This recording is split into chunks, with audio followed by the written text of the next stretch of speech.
orang yang tidak puasa Ramadan itu gimana? Jadi ini ditarik ya ke atas, kemudian kakinya ada tumit, di atas tumit itu ada tulang. Nah, itu ditarik ke atas. Jadi sidinnya mulai oke ini ya, dan berkucuran darah. Nah, itu bagi yang berbuka di siang hari bulan Ramadan. Itu bahasanya begitu. Humul ladzina yuftirun qabla tahillatas siyami. Mereka lah orang-orang yang berbuka sebelum halal berbuka bagi mereka. Itu kalau sudah puasa lalu di siang hari berbuka. Bagaimana? Nang kada puasa sama sekali.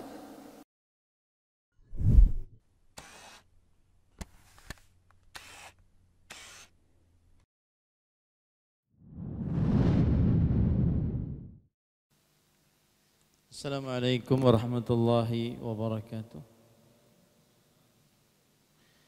Bismillahirrahmanirrahim. Innal hamdalillah nahmaduhu wa nasta'inuhu wa nastaghfiruh wa na'udzu billahi min shururi anfusina wa sayyiati a'malina. Man yahdihillahu fala mudilla lahu wa man yudlil fala hadiya lahu.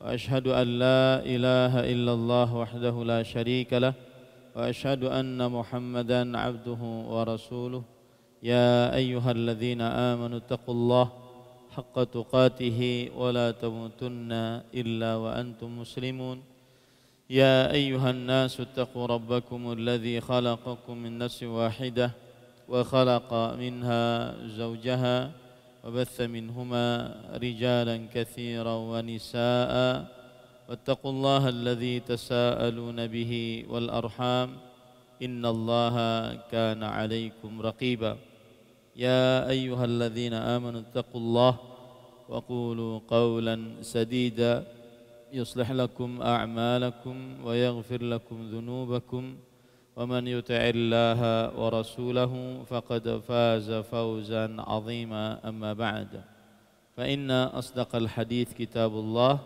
وأحسن الهدي هدي محمد صلى الله عليه وعلى آله وسلم وشر الأمور محدثاتها وكل محدثة بدعة وكل بدعة ضلالة وكل ضلالة في النار. Alhamdulillah, kita bersyukur pada Allah Subhanahu wa taala pada hari ini, hari Selasa malam 7 Sya'ban 1444 Hijriah, kita dimudahkan oleh Allah Subhanahu wa taala untuk duduk bersama mengkaji kembali kitab Umdatul Ahkam di dalam kitab Siyam sebagai kajian pra Ramadan pada kesempatan kali ini, yang ditulis oleh Al-Hafidh Abdul Ghani bin Abdul Wahid Al-Maqdisi rahimahullahu ta'ala. Salawat dan salam semoga selalu Allah berikan kepada Nabi kita Muhammad sallallahu alaihi wa ala alihi wasallam, pada keluarga beliau, para sahabat, serta orang-orang yang mengikuti beliau sampai hari kiamat kelak. Dengan nama-nama Allah yang husna dan sifat-sifat yang ulia, kita berdoa, Allahumma inna nas'aluka ilman nafi'an wa rizqan tayyiban wa amalan mutaqabbala, Allahumma amin. Ahibati fillah, afanillah wa iyyakum kaum muslimin yang saya cintai karena Allah, semoga Allah Subhanahu wa taala selalu memberikan afiat kepada kita di dunia dan di akhirat. Pada kesempatan kali ini kita masih membahas hadis yang ke-184 dan 185. Dan pada pertemuan sebelumnya kita sudah sampai kepada permasalahan yang berkaitan dengan dua hadis tersebut. Kita lanjutkan permasalahan bagaimana kaum muslimin berpuasa di negara orang-orang kafir, di negara yang mayoritas kaum kafirin, bagaimana puasanya?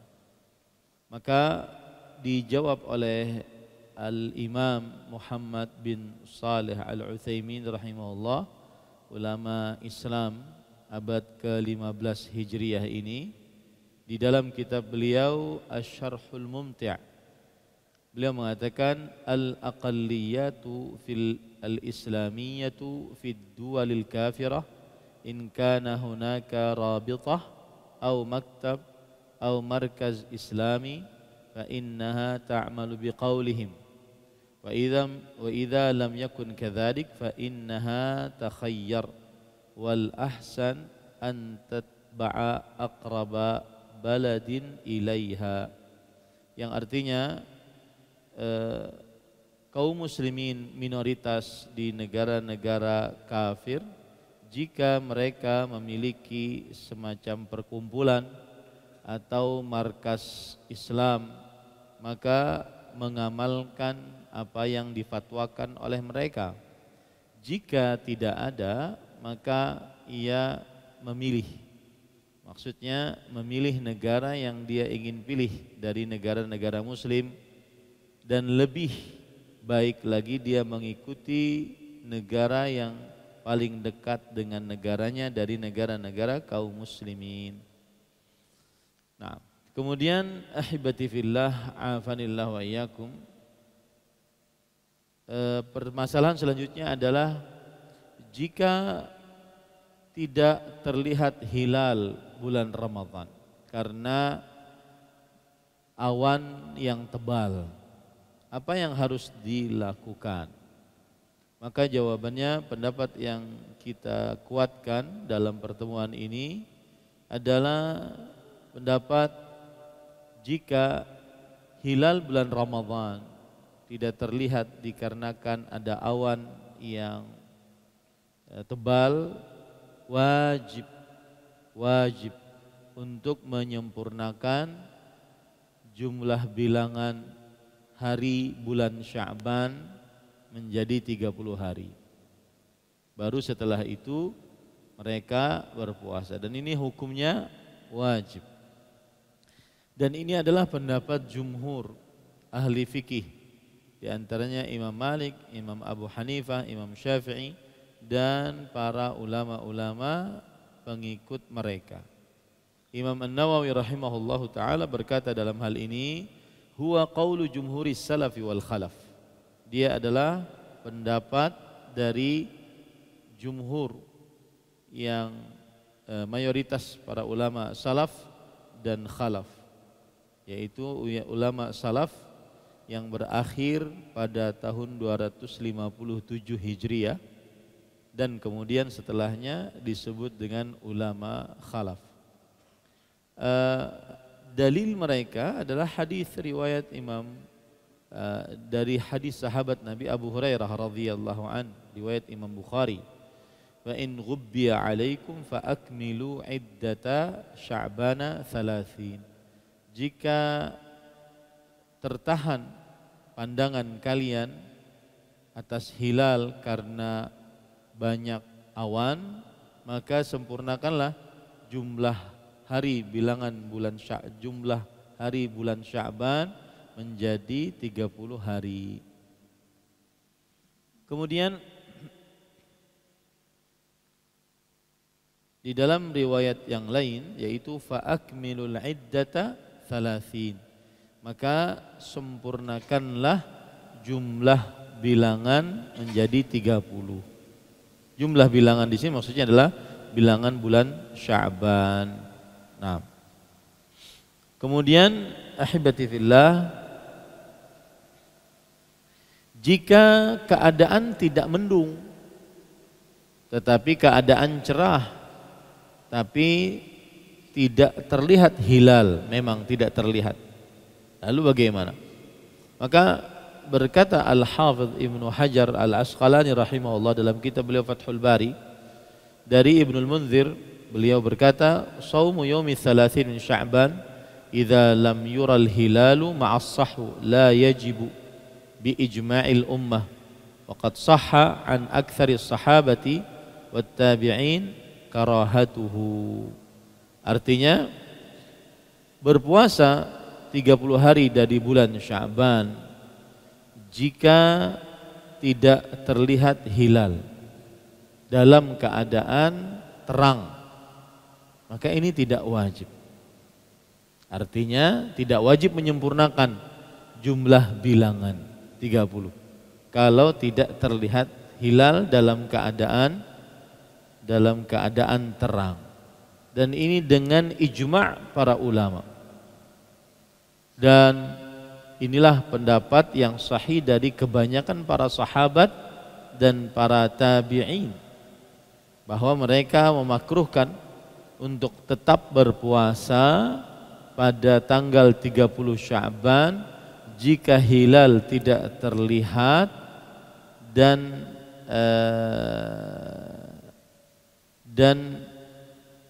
jika hilal tidak terlihat dan dalam keadaan terang. Begitu ya, dan dalam keadaan terang. Baik. Permasalahan selanjutnya, apa hukum berniat di malam hari untuk berpuasa?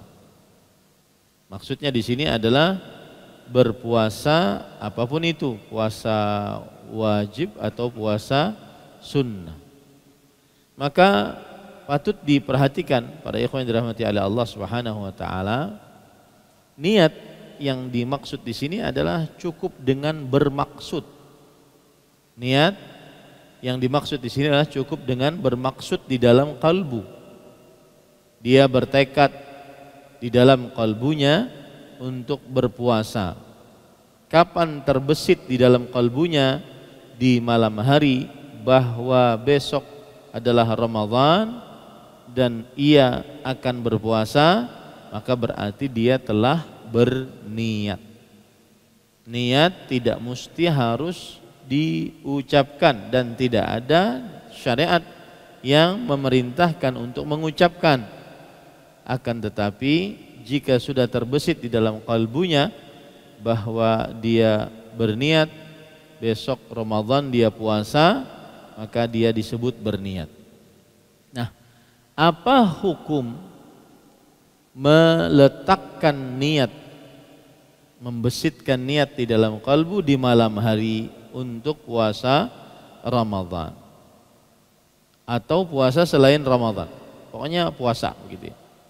Maka pendapat yang dikuatkan dalam hal ini adalah tidak sah puasa kecuali dengan niat.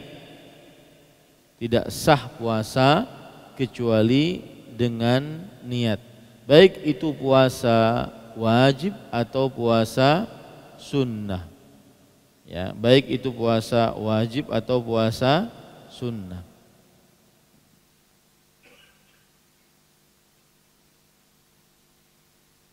Jadi harus berniat di malam hari. Harus berniat di malam hari. Nanti ada perbedaan permasalahan apa hukumnya puasa sunnah. Apakah wajib di malam hari? Maka jawabannya tidak, nanti kita akan bahas. Jadi pada ikhwah bahwa harus berniat. Karena puasa adalah ibadah yang memerlukan niat. Seperti haji dan seluruh ibadah-ibadah lainnya. Dan ini adalah amalan puasa yang wajib. Adapun puasa yang sunnah nanti akan kita bicarakan insyaallah ta'ala. Jadi harus berniat di malam hari untuk puasa wajib. Hal ini berdasarkan hadis yang masyhur dari Abdullah bin Umar bin Khattab radhiyallahu an, innamal a'malu binniyat, sesungguhnya amalan tergantung niat. Apa maksudnya? Tergantung niat. Jika niatnya ada, sah amalnya. Begitu juga berdasarkan hadis Hafsah radhiyallahu anha ummul mukminin, beliau Rasulullah sallallahu alaihi wasallam bersabda, man lam yujmi'us siyama qabla al-fajri fala siyamalah. Siapa yang tidak berniat sebelum subuh maka tidak sah puasanya. Nah, ini menunjukkan bahwa kalau puasa wajib, puasa Ramadan maka wajib berniat di dalam malam hari sebelum terbit fajar kedua sudah berniat. Adapun puasa sunnah kita akan bicarakan nanti. Taib, para ikhwah yang dirahmati oleh Allah Subhanahu wa taala, lalu kalau puasa nazar atau puasa kafarat itu kan wajib juga Ustaz, bagaimana? Maka sama kata Imam Al-Mawardi, seorang ulama Islam bermadzhab Syafi'i, beliau mengatakan wa amma shaumun nadri wal kafarati fayushtaratu lahun niyatu bi ijma'il muslimin. Adapun puasa nazar yaitu menazar terhadap diri sendiri untuk berpuasa, atau puasa kafarat yaitu puasa tebusan, maka disyaratkan untuknya berniat juga di malam hari juga dengan kesepakatan kaum muslimin. Nah. Kemudian permasalahan selanjutnya, apakah disyaratkan setiap hari dari bulan Ramadan niat tersendiri atau cukup niat sekali di awal bulan Ramadan? Apakah disyaratkan di niat di setiap malam bulan Ramadan secara tersendiri ataukah cukup satu kali niat di awal bulan?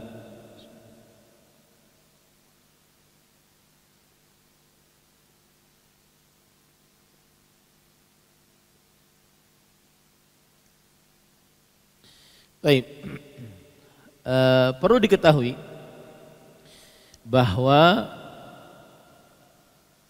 para ulama berijma bahwa siapa yang berniat puasa setiap malam dari malam-malam bulan Ramadan lalu dia berpuasa maka puasanya sah. Lalu dia berpuasa maka puasanya sah. Ini ijma nih. Kalau ada orang puasa Ramadan setiap malam berniat, ini puasanya sah. Ini ijma para ulama yang dikatakan oleh Imam Ibnul Munzir rahimahullah, yang digawe oleh kaum muslimin di Indonesia. Setiap malam berniat, meskipun yang dikoreksi adalah bersama-samanya. Tapi mungkin bersama-samanya karena ingin mengajari niat, meskipun yang dikoreksi adalah ucapannya. Ya. Tidak perlu diucapkan. Mungkin dikomandoi, iya silahkan berniat puasa untuk besok. Adapun bersama-sama niat diucapkan ada yang memimpin, maka ini tidak disyariatkan. Nawaitu shauma ghadin fadhi syahri Ramadan hadhihi sanati lillahi ta'ala. Kenapa pian hafal ulun dulu manu? Memimpin. Taib. Kemudian para ikhwah yang dirahmati oleh Allah Subhanahu wa taala, ini ijma. Imam Ibnul Munzir berkata, ajma'a ahlul ilm ala anna man nawas siyama kulla lailatin min layali syahri Ramadan fasama anna siyamahu tam. Para ulama berijma bahwa siapa saja yang berniat puasa setiap malam dari malam-malam bulan Ramadan lalu ia berpuasa, maka puasanya sempurna. Nah, yang terjadi ikhtilaf di antara para ulama adalah siapa yang berniat di awal malam bulan Ramadan saja, tapi niatannya untuk sebulanan penuh. Nah, ini yang terjadi ikhtilaf di antara para ulama. Wallahu a'lam, jika ini pendapat yang kita kuatkan dari pendapat para ulama, jika ia berniat di awal mula bulan Ramadan, di malam pertama bulan Ramadan, berpuasa 1 bulanan penuh, maka sudah mencukupi. Ini sudah mencukupi. Dan ini adalah pendapatnya Imam Malik, salah satu riwayat dari Imam Ahmad, salah satu riwayat dari Imam Ishaq bin Rahawai. Ini adalah teman berilmunya Imam Ahmad rahimahullah. Karena Ramadan adalah satu ibadah kesatuan. maka cukup dia berniat satu kali seperti haji dan juga seperti rakaat-rakaat sholat. Adalah pian berniat setiap rakaat? Tidaklah. Nah maka begitu juga Ramadan, karena dia ibadah satu kesatuan. Tidak boleh orang beribadah cuma hari pertama Ramadan saja, wajib 30 hari. Maka cukup boleh berniat dan puasanya sah kalau dia berniat di malam pertama bulan Ramadan saja, sampai niatannya untuk 1 bulanan penuh. Dan ini adalah pendapat juga dipilih oleh Imam Muhammad bin Saleh Al-Utsaimin, kemudian juga Syekh Abdurrahman Al-Bassam. Berkata Syekh Muhammad bin Saleh Al-Utsaimin, "Li'anna al-muslimina jami'an law sa'altahum laqala kullu wahidin minhum ana nawin as-shaum min awwali syahr ila akhir." Karena kalau kita tanya seluruh kaum muslimin, maka mereka akan mengatakan saya berpuasa dari awal bulan sampai akhir bulan. Ya, wa ala hadza fa idza lam taqa' an-niyyatu fi kulli lailatin haqiqatan fa hiya waqi'atun hukman. Oleh sebab itulah kalau seandainya ada orang yang tidak berniat di setiap malam, oke, dia tidak terlihat niatnya setiap malam, tetapi secara hukum dia sudah berniat 1 bulanan penuh. Li'annal asla adamul qat'in niyah, karena asal hukumnya niatnya tidak terputus.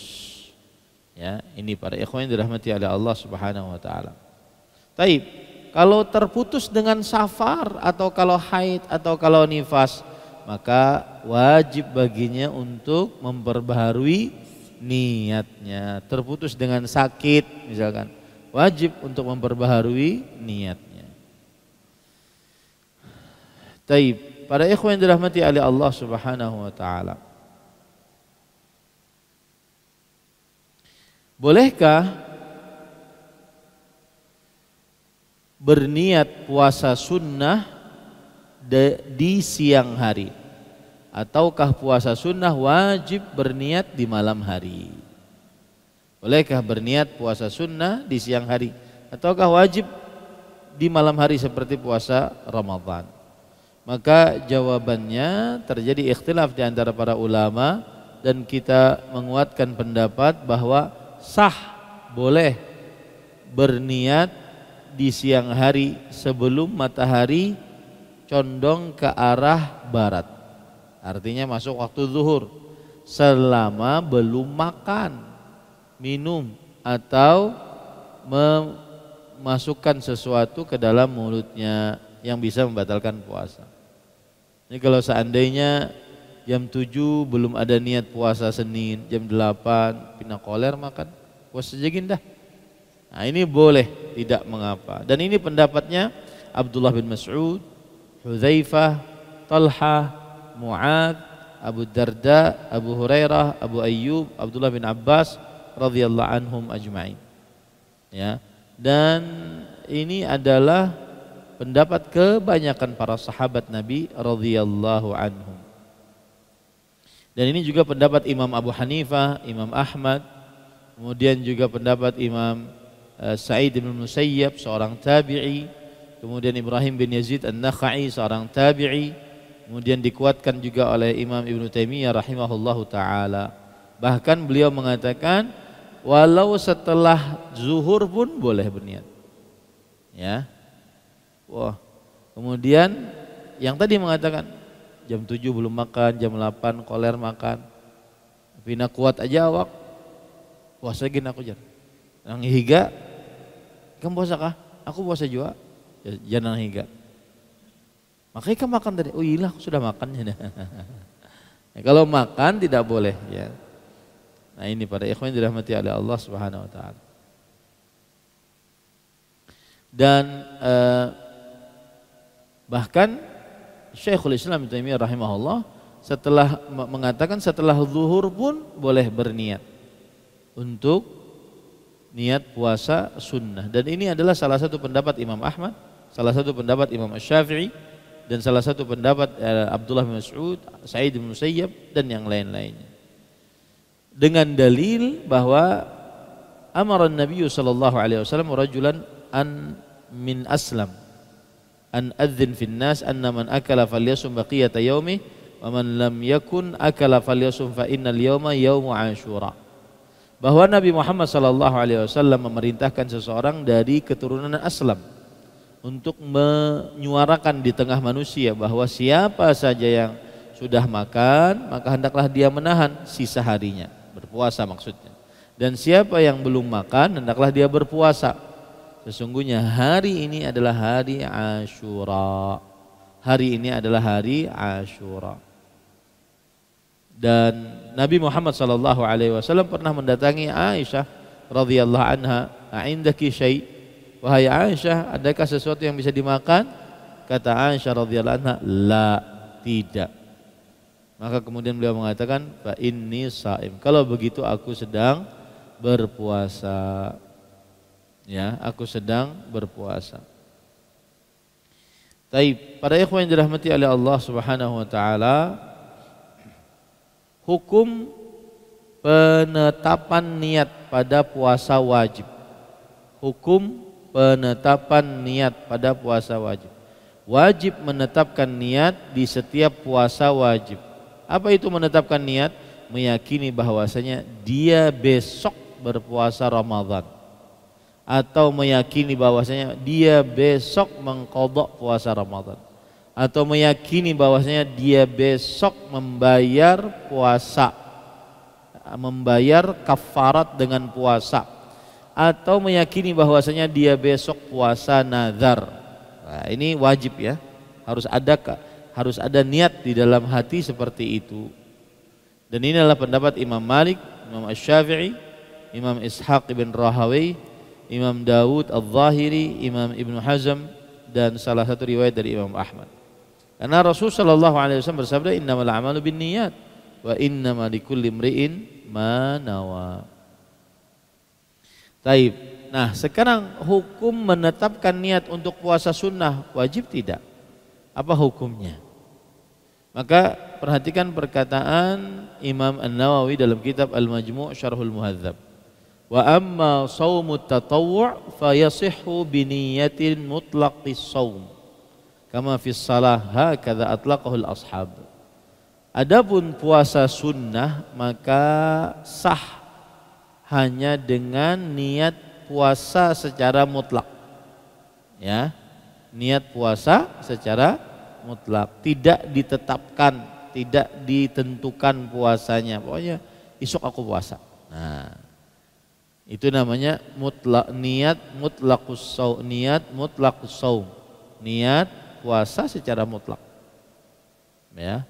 Tetapi niat menentukan niat tadi bagaimana?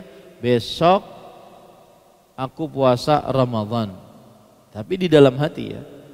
Ini harus, kalau puasa wajib harus ditentukan niatnya. Tapi kalau puasa sunnah boleh niat puasa yang umum, tidak harus ditentukan. Contoh misalkan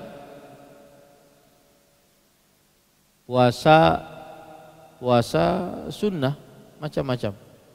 Tetapi jika ada puasa-puasa yang berkaitan dengan tanggal, hari, maka ditentukan lebih utama. Seperti puasa hari Arafah, puasa hari Asyura tanggal 10 dari bulan Allah Al-Muharram, puasa hari-hari putih tanggal 13, 14, 15, puasa 6 hari di bulan Syawal. Maka ini lebih utama untuk ditentukan niatnya, bukan hanya niat mutlak saum, bukan hanya niat puasa yang mutlak saja. Baik. Permasalahan selanjutnya, orang yang berpuasa jika dia berniat untuk berbuka tapi belum makan, apakah batal puasanya? Ya, belum makan, apakah batal puasanya? Tapi niatnya dalam hati sudah berbuka, ya, atau ingin berbuka, ya, dia membatalkan puasanya dalam hatinya. Maka barang siapa yang berniat berbuka saat dalam keadaan sedang berpuasa, batal puasanya. Nah, ini hati-hati, ini perkara niat, ya.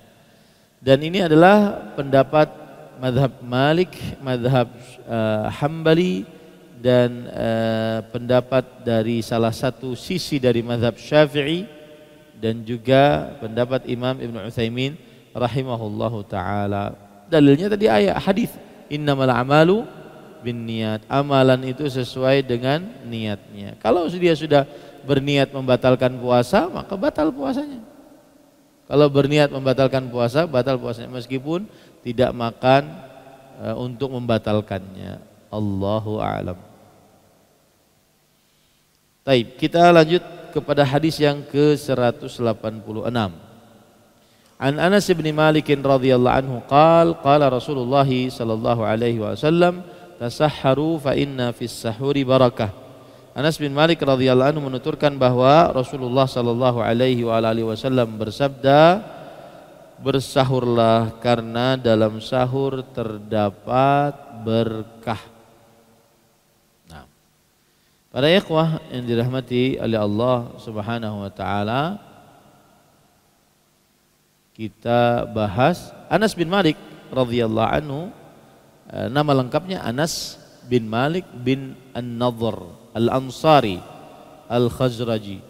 Beliau penduduk asli kota Madinah, suku Khazraj, dan ibu Anas bin Malik radhiyallahu anhu, Ummu Sulaim, membawa Anas bin Malik radhiyallahu anhu saat beliau berumur 10 tahun kepada Rasulullah sallallahu alaihi wasallam saat Nabi Muhammad sallallahu alaihi wasallam baru datang ke kota Madinah. Lalu beliau berkata, ya Rasulullah, hadza Anas bin Malikin gulamun yakhdimuka. Wahai Rasulullah, ini Anas bin Malik. Ini adalah anak muda yang akan menjadi pembantumu. Maka Nabi Muhammad sallallahu alaihi wasallam pun mendoakan Anas bin Malik dan menerima Anas bin Malik sebagai pembantu beliau.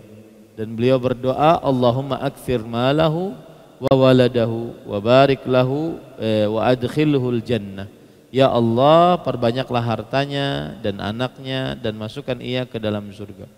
Ini bagus doa untuk dibaca oleh para orang tua. Allahumma akthir malahu wa waladahu wa adkhilhul jannah. Ya. Maka kata Anas bin Malik berkat doa Rasulullah sallallahu alaihi wasallam, fara'aitu thnataini wa ana arju tsalitsah. Aku melihat, ya, anakku lahir 2 orang dan masih dalam kandungan yang ketiga.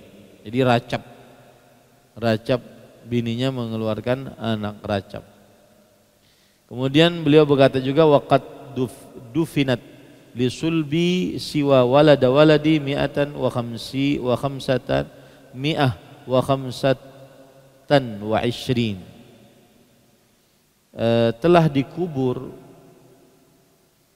keturunanku selain cucuku 125 orang. Jadi cicit sidin yang dikubur 125 orang. Cucunya belum.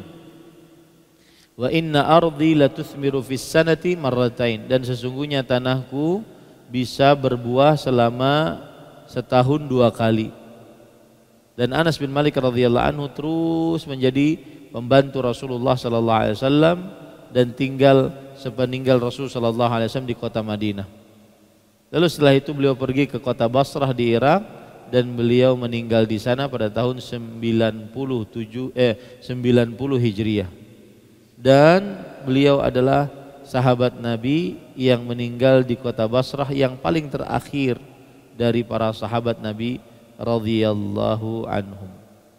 Nah, kemudian di sini dijelaskan bahwa Rasulullah sallallahu alaihi wasallam bersabda, bersahurlah, ya, bersahurlah. Sahur adalah makanan yang dimakan saat bersahur. Kalau suhur, beda antara sahur dengan suhur. Suhur adalah perbuatannya, seperti wudu, itu perbuatan wudunya. Kalau wadu, banyunya, banyu yang digunakan untuk berwudu. Nah, itu bedanya antara A dengan U. Kalau tohur itu artinya adalah alat untuk bersuci. Tuhur perbuatan bersuci. Wudu banyu untuk berwudu. Wudu perbuatan wudunya. Sahur makanan yang dimakan saat makan sahur. Suhur adalah perbuatan makan sahurnya. Nah, itu bedanya ya. Sahurlah karena dalam sahur terdapat berkah. Berkah ada dua maknanya, yaitu kasratul khairi wa ziyadatuhu. Kebaikan yang banyak dan terus bertambah. Itu namanya berkah. Kebaikannya banyak dan terus bertambah. Sebagaimana Ka'bah dan juga Al-Masjidil Haram. Rasulullah sallallahu alaihi wasallam bersabda, "Inna awwala baitin wudi'a lin-nas hudal lin-nas wa bayyinat Inna awwala baitin wudi'a lin-nas bi Bakkata mubarakan." Sesungguhnya rumah yang pertama kali diletakkan untuk manusia sebagai tempat ibadah kepada Allah adalah berada di Bakkah yang penuh dengan berkah. Berkah yang dimaksud di sini adalah satu sholat senilai dengan 100.000 sholat, sama dengan orang sholat 55 tahun 6 bulan 20 hari. Itu satu sholat. Bagaimana 2 sholat, bagaimana 3 sholat. Dan itu bukan hanya sholat wajib, begitu juga sholat sunnah. Dan itu bukan hanya sholat wajib, sholat sunnah, tetapi juga sholat jenazah misalkan, termasuk di dalamnya, ya, maka banyak pahalanya. Itu namanya berkah. Apa berkah puasa? Berkah bersahur. Kita katakan tadi arti berkah ada dua. Yang pertama kasratul khairi wa ziyadatuhu.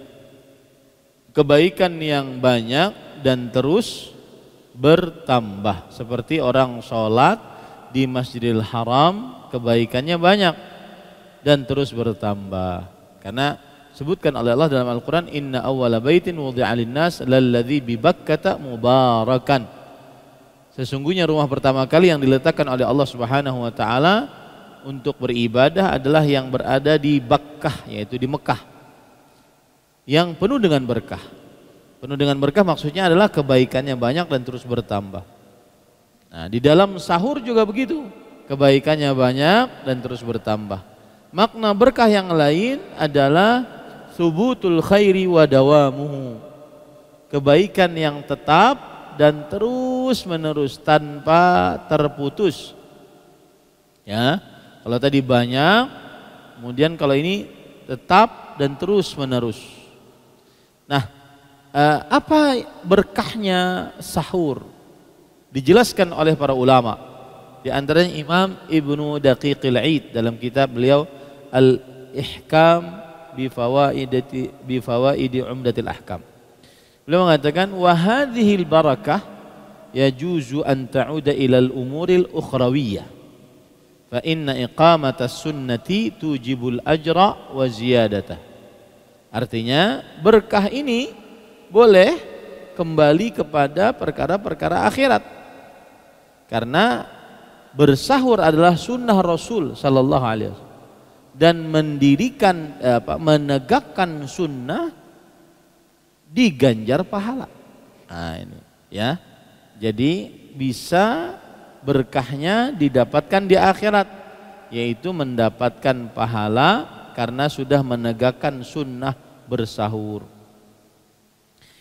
Wa yahtamil an ta'uda ila al-umuri dunyawiyah, dan bisa dimungkinkan kembali kepada perkara-perkara dunia, liquwwatil badani ala shaum wa taysirihi min ghairi ijhafin bihi, seperti kuat tubuh saat berpuasa, kemudian mudah, tidak sulit saat berpuasa karena dia bersahur. Nah, ini makna berkah. Bisa berkah yang berkaitan dengan akhirat, bisa berkah yang berkaitan dengan dunia. Taib. Sekarang dianjurkan permasalahan-permasalahan yang berkaitan dengan sahur, ya, dengan hadis ini. dianjurkan untuk bersahur. Artinya hukum bersahur itu adalah mustahab, sunnah, dianjurkan. Ya. Nabi Muhammad SAW pernah bersahur, lalu ada orang masuk dalam keadaan sedang bersahur.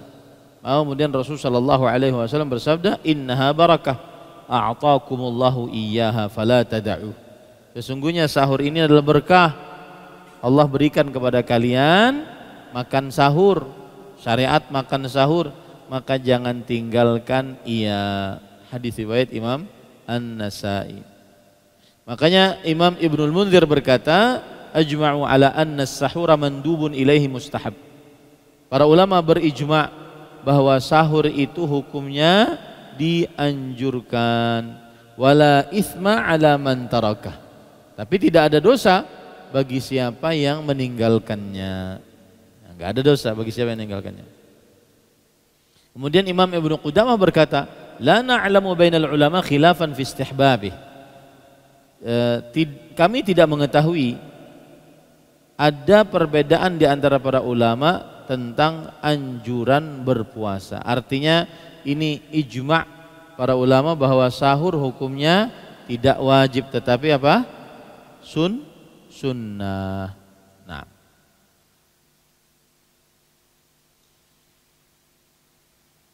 Baik, kalau kita perhatikan tadi di dalam hadis, bukankah perintah Ustaz? Tasahharu, bersahurlah kalian. Kan perintah itu. Asal hukum perintah menunjukkan kepada kewajiban. Nah, mengapa dia dari perintah yang menunjukkan kepada kewajiban kemudian turun menjadi sunnah? Apa alasannya? Ya, apa alasannya? Maka para ikhwan dirahmati oleh Allah Subhanahu wa taala, An-Nabi sallallahu alaihi wasallam dan para sahabatnya, beliau pernah puasa tanpa sahur. Nah, itu sebabnya. Beliau pernah puasa tanpa sahur. Makanya Imam Al-Bukhari di dalam kitab Sahih Bukharinya mengatakan, babu barakatis sahuri min ghairi ijab. Di anna Nabi sallallahu alaihi wasallam ashabahu wasalu walam yudhkar as-sahur. Bab berkahnya bersahur tanpa ada kewajiban. Karena Nabi Muhammad SAW dan para sahabatnya radhiyallahu anhum meneruskan puasa dan tidak disebutkan mereka bersahur. Jadi misalkan hari ini puasa nih, ya, kemudian terus mereka tanpa makan, tanpa minum, kemudian sahurnya juga enggak makan, enggak minum. Mereka sambung sampai besok. Nah, makanya Al-Hafidh Ibnu Hajar Al-Asqalani rahimahullah mengatakan dalam hadis penyambungan Nabi tadi puasa, ya, tanpa berbuka, tanpa sahur, beliau mengatakan fadalla ala anna as-sahura laysa bihatm idh law kana hatman ma wasala bihim fa innal wisala yastalzimu tarkus sahur. Ini hadis Nabi Muhammad SAW berpuasa terus, tidak berbuka, tidak bersahur, terus besoknya sampai puasa lagi, maka ini hadis menunjukkan bahwa sahur tidak wajib. Karena kalau wajib, maka Nabi Muhammad SAW tidak akan menyambung puasa mereka. Karena penyambungan mengkonsekuensikan meninggalkan sahur. Nah, ini para ikhwan yang dirahmati oleh Allah. Taib. Dengan apa, ini permasalahan selanjutnya, dengan apa orang dinamakan sudah bersahur? Dengan apa orang dinamakan sudah bersahur? Apakah makan nasi kuning sebungkus paling minimal, ataukah apa, atau wadai kah, bingka kah misalkan, ya. Nah, ini pada ikhwan dirahmati oleh Allah Subhanahu wa taala. Hadis riwayat Imam Ahmad dari Abu Sa'id Al-Khudri radhiyallahu anhu, beliau berkata Rasulullah sallallahu alaihi wasallam bersabda, as-sahuru akluhu barakah fala tad'u walau an yajra'a ahadukum jur'atan min ma' fa inna Allah azza wa jalla wa malaikatu yusalluna 'alal mutasahhirin. Sahur itu makannya berkah, maka janganlah kalian meninggalkannya walaupun salah seorang dari kalian meneguhkan setegukan air, meneguhkan setegukan air, karena Allah Azza wa Jalla dan para malaikatnya bersolawat atas orang yang bersahur. Apa arti Allah bersolawat? Allah berarti memuji orang yang bersahur di hadapan para malaikat. Apa arti malaikat bersolawat? Malaikat mendoakan orang yang bersahur agar diampuni, diberkahi, dirahmati oleh Allah. Nah, ini menunjukkan bahwa bersahur minimal dia minum seteguk air, sudah dinyatakan bersahur. Karena ada sebagian yang ya kada ketujuh bersahur, ya apalagi habis bangun tidur kada ketujuh bersahur. Ada orang yang begitu, ya. Kenapa? Karena malamnya sudah banyak. Malamnya sudah banyak, ya. Jadi kada ketujuh bersahur situ. Nah, saya ingin di sini mengomentari tentang sholawat, ya. Allah bersolawat, para malaikat bersolawat, kemudian kita diperintahkan untuk bersolawat. Sholawat yang dimaksud adalah mengucapkan sholawat dan salam atas Nabi Muhammad SAW. Dan sholawat yang paling utama adalah sholawat yang diajarkan oleh Rasul SAW. Allahumma salli ala Muhammad wa ala ali Muhammad kama sallaita ala Ibrahim wa ala ali Ibrahim innaka Hamidum Majid. Wa barik ala Muhammad wa ala ali Muhammad kama barakta ala Ibrahim wa ala Ibrahim innaka Hamidum Majid. Ini sholawat yang paling afdal, dikarenakan satu, Nabi ditanya, Muhammad sallallahu alaihi wasallam ditanya, tapi beliau belum jawab, menunjukkan bahwa beliau belum dapat wahyu. Yang kedua, setelah dapat wahyu beliau memerintahkan, ya, memerintahkan untuk membaca sholawat tersebut. Nah, yang ingin saya ingatkan di sini, apa yang tersebar di tengah masyarakat dari apa yang disebut dengan sholawatan, maka hati-hati. Kadang-kadang itu bukan bersolawat, tetapi membaca kasidah, ya, baik yang pakai bahasa Arab atau pakai bahasa Indonesia, baik yang artinya bagus atau artinya tidak bagus. Nah, ini potong nih, sebarkan ya, sip ya pian.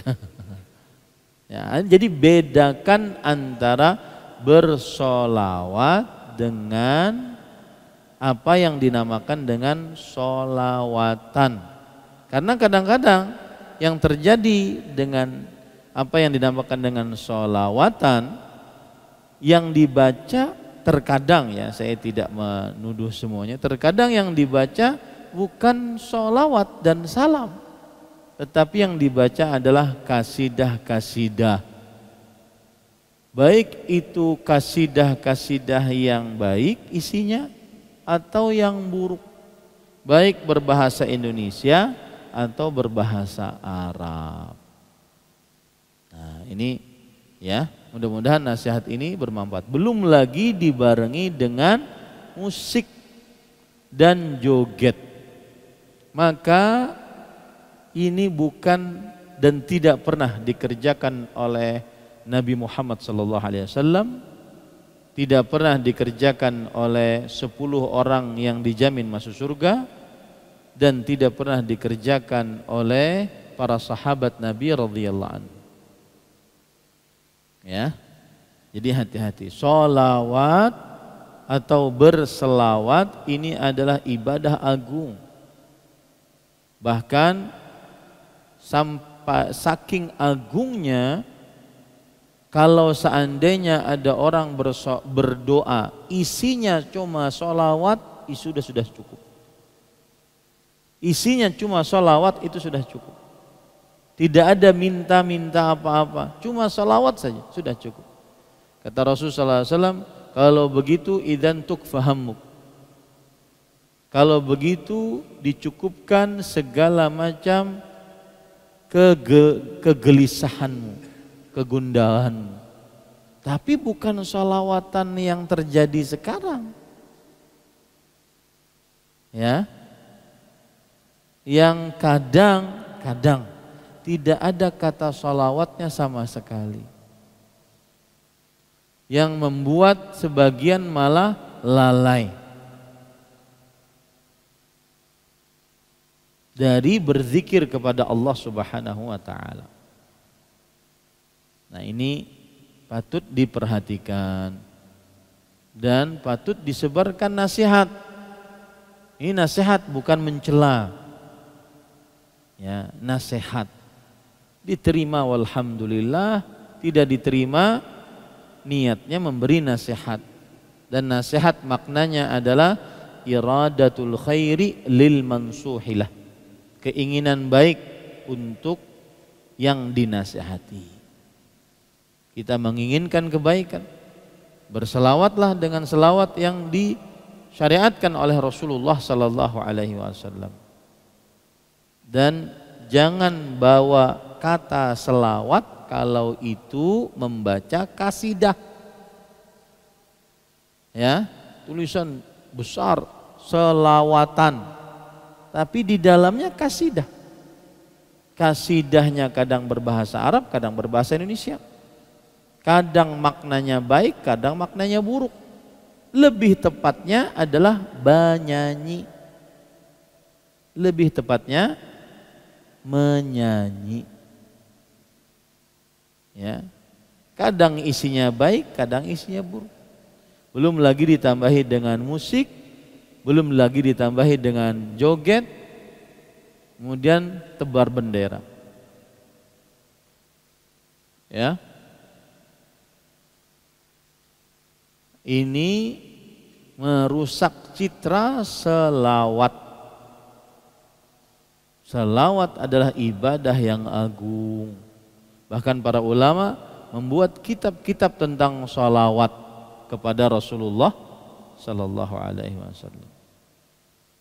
Dan ini bukan membenci orang berselawat, tetapi ini adalah menasehati agar berselawatlah yang sesuai dengan syariat Rasulullah sallallahu alaihi wasallam. Tidak cukup hanya dengan mengatakan yang penting niat sampai aja sudah, caranya terserah aja. Tidak. Harus caranya sesuai dengan syariat siapa? Rasulullah sallallahu alaihi wasallam. Nah. Dan kembali kita ke permasalahan tadi. Dan di sana ada hadis lain dari Abdullah bin Umar radhiyallahu anhu, Rasulullah sallallahu alaihi wasallam bersabda, "Tasahhar walau bi jur'atin min ma." Bersahurlah walaupun hanya dengan seteguk dari air. Ini riwayat yang lain. Berarti batasan minimalnya seteguk dari air. Dari hadis lain dari Abu Hurairah radhiyallahu anhu riwayat Abu Dawud, "Ni'ma sahurul mu'min at-tamar." Sebaik-baik sahurnya orang beriman adalah kurma. Ya, sebaik-baik sahurnya orang beriman adalah kurma. Kemudian Imam Ibnu Qudamah rahimahullah berkata, "Wa kullu ma hasala min aklin aw syurbin hasala bihi fadilatus sahur." Apa saja yang dinamakan makan, dinamakan minum, ya. Kemudian dia lakukan itu, maka dia sudah mendapat keutamaan bersahur. Jadi kada mesti lontong semangkok kan? Ya, tidak. Kemudian Al-Hafidz Ibnu Hajar Al-Asqalani rahimahullah, "Yahsulu sahuru bi aqalla ma yatanawaluhu al-mar'u min ma'kulin wa mashrub."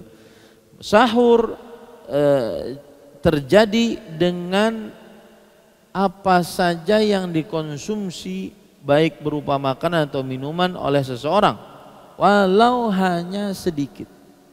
Apa saja yang dikonsumsi walau hanya sedikit.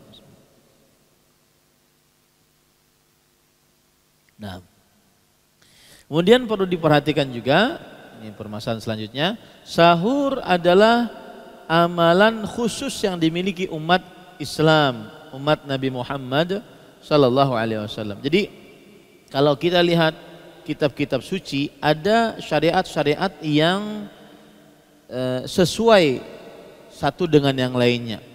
Seperti haji, puasa, zakat, sholat, itu semuanya ada di dalam kitab-kitab suci, dari mulai Suhuf Ibrahim, kemudian Zabur, Taurat, Injil, sampai Al-Quran, semuanya ada. Ada syariat-syariat yang disepakati. Nah, untuk sahur hanya ada di dalam syariat Nabi Muhammad sallallahu alaihi wasallam. Dalam hadis riwayat Imam Muslim dari Abdullah bin Amr bin As radhiyallahu anhuma, bahwa Rasulullah sallallahu alaihi wasallam bersabda, "Faslu ma baina siyamina wa siyami ahlil kitabi akalatus sahur." Akalatus sahur.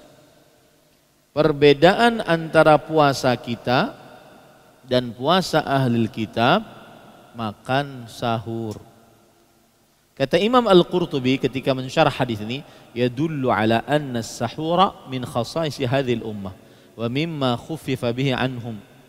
Qultu wa yanju wa binahwi qala hadha Ibnu al-Mulaqqin.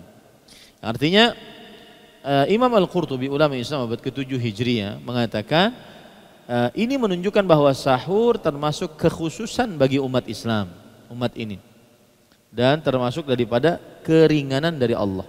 Jadi boleh bersahur, ya. Dan ini juga dikatakan oleh Imam Ibnu al-Mulaqqin rahimahullahu taala, ya. Nah, baru 3 hadis kita. Nah. Taib, ulun lanjut sedikit karena ini masih sahur, ya. Asa tergantung gitu nah. Ya, ulun lanjut sedikit hadis yang ke-187. An Anas bin Malikin radhiyallahu anhu an Zaid bin Thabit radhiyallahu anhuma qala tasahharna ma'a Rasulillah sallallahu alaihi wasallam thumma qama ila shalah. Qala Anas qultu li Zaid kam kana bainal adhani was sahur? Qala qadru 50 ayah. Akhrajahu al-Bukhari wa Muslim. Taib.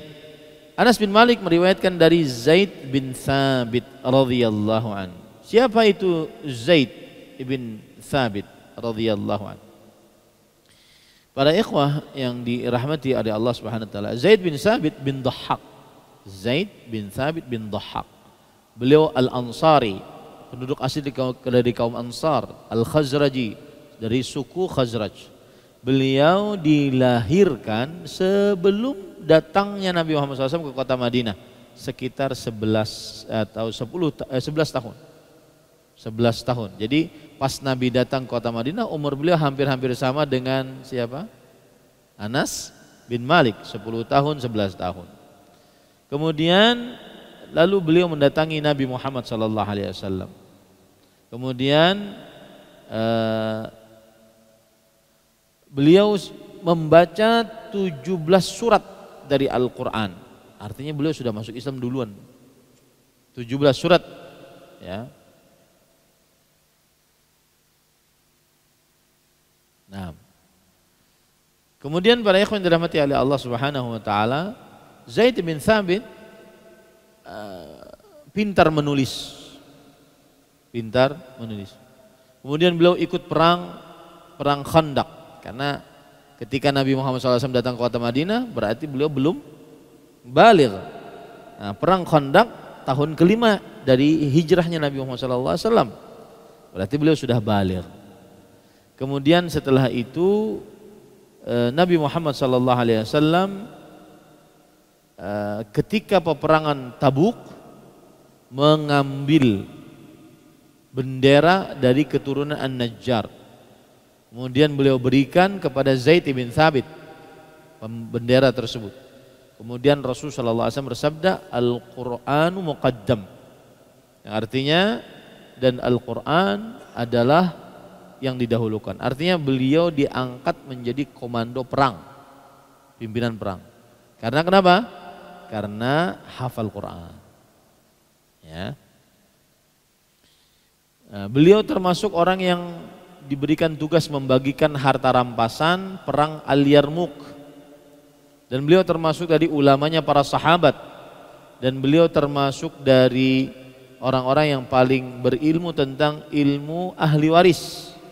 Dan beliau termasuk dari orang yang menulis Al-Quran di zaman Rasul sallallahu alaihi wasallam.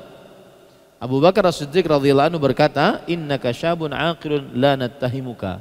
Engkau pemuda yang cerdas dan kami tidak tidak menuduhmu apa-apa. Dan beliau termasuk katabatul wahyi, termasuk orang yang menulis wahyu.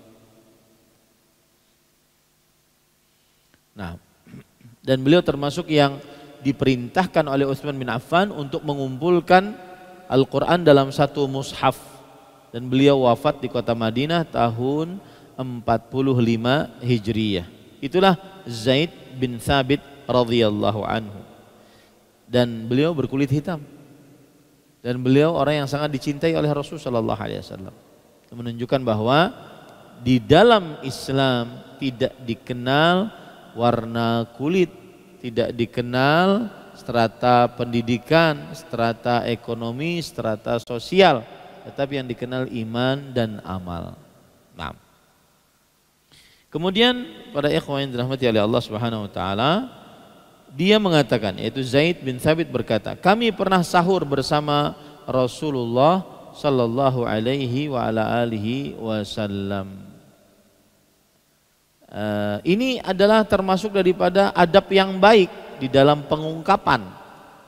Ya, beliau tidak mengatakan aku dan Rasulullah pernah bersahur, enggak. Tetapi beliau mengatakan kami pernah bersahur. Ini adab pengungkapan yang sopan, yang beradab. Ya, pernah bersahur bersama Rasulullah SAW. Beliau lantas bangkit untuk mengerjakan sholat. Nah, kata-kata ini menunjukkan perintah untuk mengakhirkan sahur sebelum sholat. Sebelum apa? Sebelum azan subuh. Nah, kata-kata ini menunjukkan bahwa mengakhirkan sahur sebelum azan subuh, karena setelah bersahur langsung masuk sholat, masuk waktu subuh. Ya.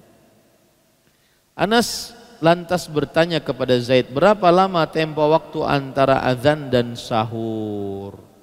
Azan yang dimaksud di sini adalah azan yang kedua.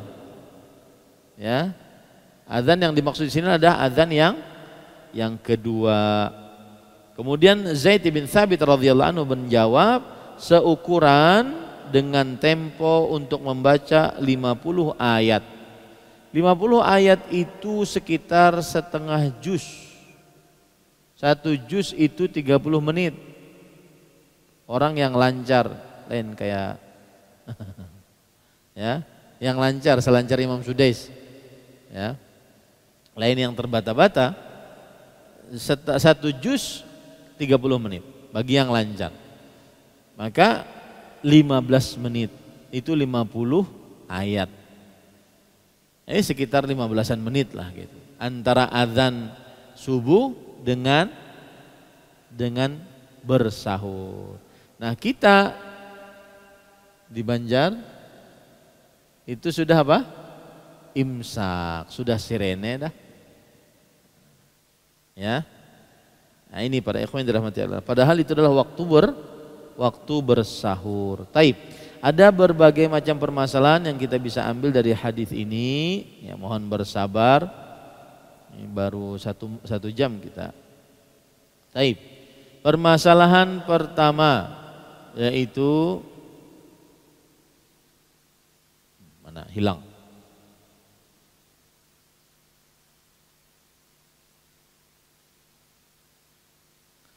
Dianjurkan mengakhirkan sahur dan berapa lama pengakhirannya.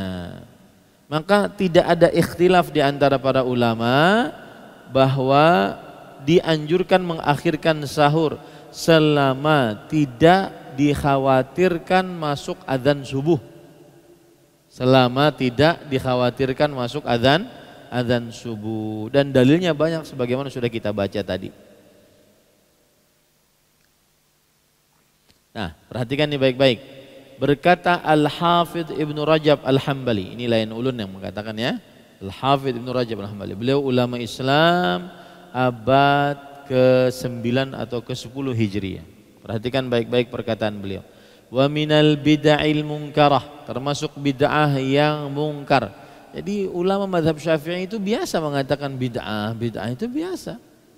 Ya, sekarang aja yang agak alergi gitu orang kalau kata bid'ah. agak alergi. Ma uhditsa fi hadzal zaman, sesuatu yang dibuat baru-baru di masa ini, abad ke-10 Hijriah. Kita sekarang abad ke berapa? Ke-15 Hijriah. Ya. Min iqa'il adzani tsani qabla al-fajr binahwi thuluthi sa'atin fi Ramadan, yaitu terjadinya azan yang kedua sebelum subuh sekitar 1/4 jam di dalam bulan Ramadan. Apa maksudnya? Misalkan nih, kita azan wah ini jam 5 waktu Indonesia Tengah, jam 5 pagi. Azan kedua. Kemudian ada orang azan jam 5 kurang 1/4. Jam 5 kurang 1/4.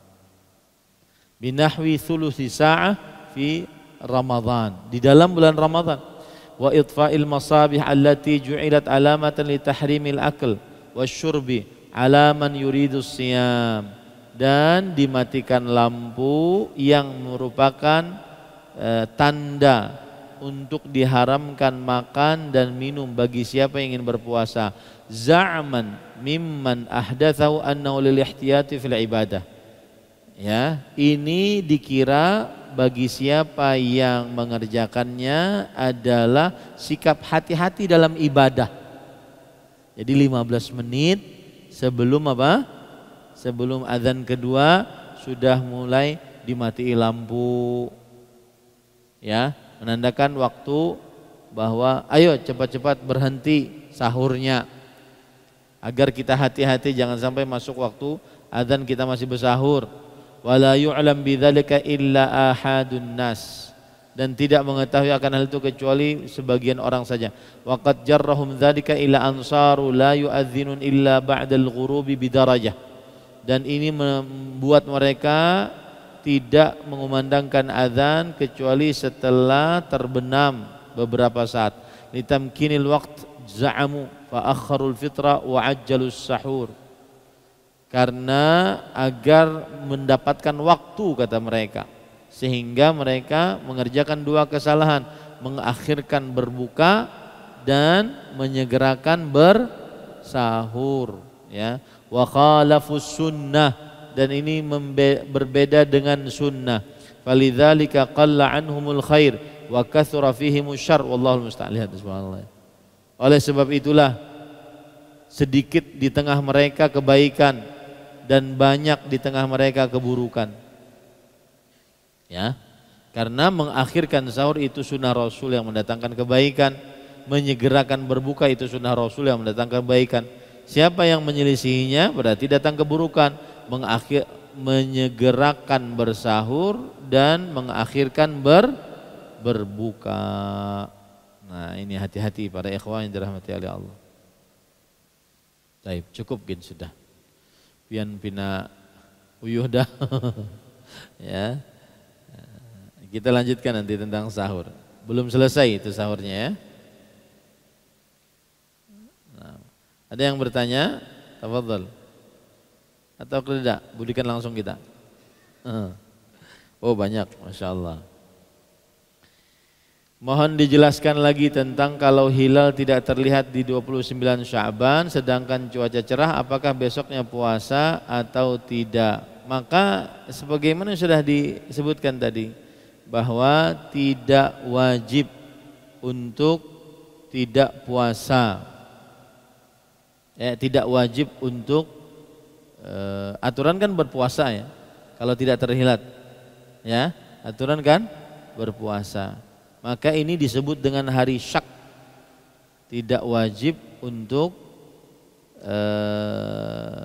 berpuasa, aturan tidak berpuasa ya, tidak boleh berpuasa, menyempurnakan jumlah bilangan bulan Sya'ban, maka ini tidak wajib, bahasa itu la yajib, tidak wajib bahasanya begitu. Batas waktu subuh dan berbuka, apakah mengikuti jam menit pada jadwal sesuai yang dibagikan pemerintah atau menunggu muadzin mengumandangkan azan, karena kadang muadzin terlambat sedikit. Berbeda antara masjid satu dengan yang lainnya. Tunggu azan. Ya, tunggu azan. Wallahu a'lam. Karena muadzin tidaklah mengumandangkan kecuali sudah masuk waktu maghrib atau sudah berhenti, sudah masuk waktu subuh. Wallahu a'lam. Untuk puasa Ramadan yang diqadha, apakah juga diniatkan pada malam harinya, Ustaz? Iya, karena dia adalah puasa qadha Ramadan. Dan puasa wajib baik itu Ramadan atau puasa-puasa lainnya wajib di malam hari. Dan apabila puasa qadha dibatalkan tanpa udzur syar'i, apakah sama ancamannya dengan puasa pada bulan Ramadan? Tidak. Tidak sama, karena yang sama adalah puasa yang diancamkan puasa Ramadan. Adapun puasa qadha Ramadan, maka dia berdosa membatalkannya kalau seandainya tanpa ada udzur syar'i. Tapi ancamannya, siksanya seperti puasa Ramadan yang digantung kakinya. Ya, jadi orang yang tidak puasa Ramadan itu gimana? Jadi ini ditarik ya ke atas, kemudian kakinya ada tumit, di atas tumit itu ada tulang. Nah, itu ditarik ke atas. Jadi sidinnya mulai mungkin ya, dan berkucuran darah. Nah, itu bagi yang berbuka di siang hari bulan Ramadan. Itu bahasanya begitu. Humul ladzina yuftirun qabla tahillatas shiyamihim. Mereka lah orang-orang yang berbuka sebelum halal berbuka bagi mereka. Itu kalau sudah puasa lalu di siang hari berbuka. Bagaimana? Nang kada puasa sama sekali. Nah, itu. Wallahu a'lam. Pertanyaan selanjutnya,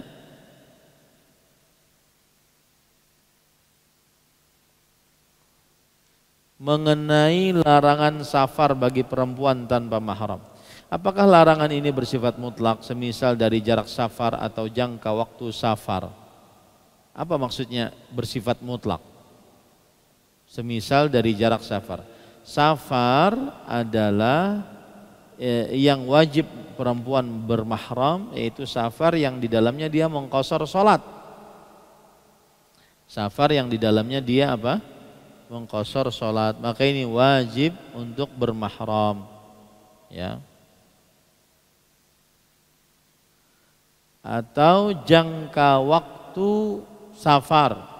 Misalkan jangka waktu mungkin harinya dia bermalam. Dia bermalam. Maka bermalamnya lebih daripada 4 hari menurut jumhur, maka wajib dengan mahram. Asalkan jaraknya tadi terkumpul jaraknya sama bermalamnya. Allahu a'lam. Kemudian terkait safar ini, istri meminta izin untuk mudik lebih awal, berangkat lebih dahulu bersama anak-anak. Pertimbangannya tiket lebih murah dan mudah didapatkan, tidak mengganggu ibadah 10 malam terakhir. Namun masalahnya yang mendampingi adalah anak laki-laki yang masih berusia 7 tahun. Apakah ia masih dianggap mahram? Jazakallahu khairan. Jawabannya adalah 7 tahun tidak dianggap sebagai mahram karena belum bisa menjaga ibunya. Belum bisa menjaga ibunya. Kalau ibunya, na'udzubillah, ada yang berbuat haram kepada ibunya, sang anak tidak bisa menjaganya. Ya, karena tidak kuat untuk menjaganya. Makanya sebagian ulama mewajibkan bahwa yang menjadi mahramnya adalah yang sudah baligh. Wallahu a'lam. Dan adapun alasan tadi, ya, tambahi aja alasannya. Tiket lebih murah, nyaman didapat, kemudian tidak mengganggu ibadah 10 hari terakhir bulan Ramadan. Kemudian apa lagi alasannya? Kada ada macet, apa lagi alasannya? Cari aja terus alasan. Ya, kada habis-habisnya mencari alasan.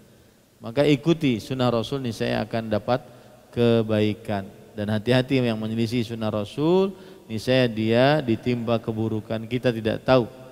Kita tidak tahu. Taatlah kepada sunnah Rasul sallallahu alaihi wasallam. Kalau safar sampai mudiknya seseorang keluar dia mengqashar sholat, maka wajib ditemani mahram. Ya, Allahu a'lam. Nah, ada lagi? Silahkan Pak. Waalaikumsalam warahmatullahi wabarakatuh. Misalkan kita pada subuh itu kan bersahur untuk puasa sunat misalnya. Dikirakan libur begawi, tahu-tahu sekitar jam 11 ada bos mengiau untuk begawi. Lalu jar bini kan amun kayak itu buka aja kan puasa kalau kebaratan. Lalu jar ulun kan letakannya kena bila rasa uyuh benar buka, bilanya rasa kawa terus puasa. Jadi bagaimana niatnya antara ragu-ragu gitu? Demikian, terima kasih. Bismillah, walhamdulillah, wassalatu wassalamu ala rasulillah wa ala alihi wa ashabihi wa man walah amma ba'd. Ini kalau ditanya bagaimana niat yang seperti itu, maka jawabannya tidak pantas niat yang seperti itu. Karena innamal a'malu binniyat, amalan tergantung niatnya. Dia harus menetapkan niat. Ya, dia tetapkan niatnya, berbuka atau berpuasa.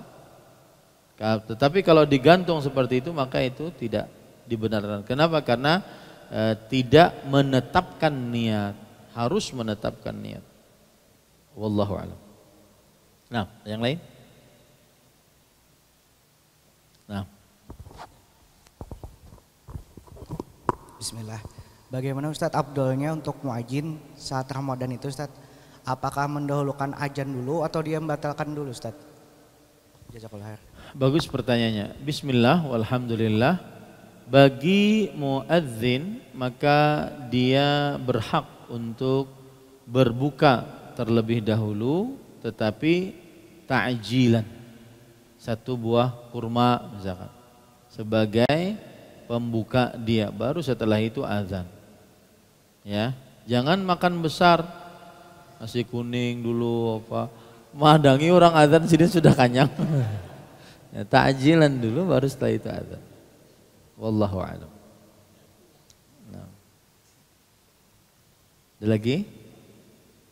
Ya, kita cukupkan dengan kafaratul majlis. Subhanakallahumma bihamdik, asyhadu an la ilaha illa anta astaghfiruka wa atubu ilaik. Wa sallallahu ala nabiyina Muhammad walhamdulillahi rabbil alamin. Wassalamualaikum warahmatullahi wabarakatuh. Terima kasih. Jazakumullah khairan wa barakallahu fikum. Video ini dibuat atas partisipasi dari donasi Anda. Semoga menjadi amal jariah bagi Anda semuanya.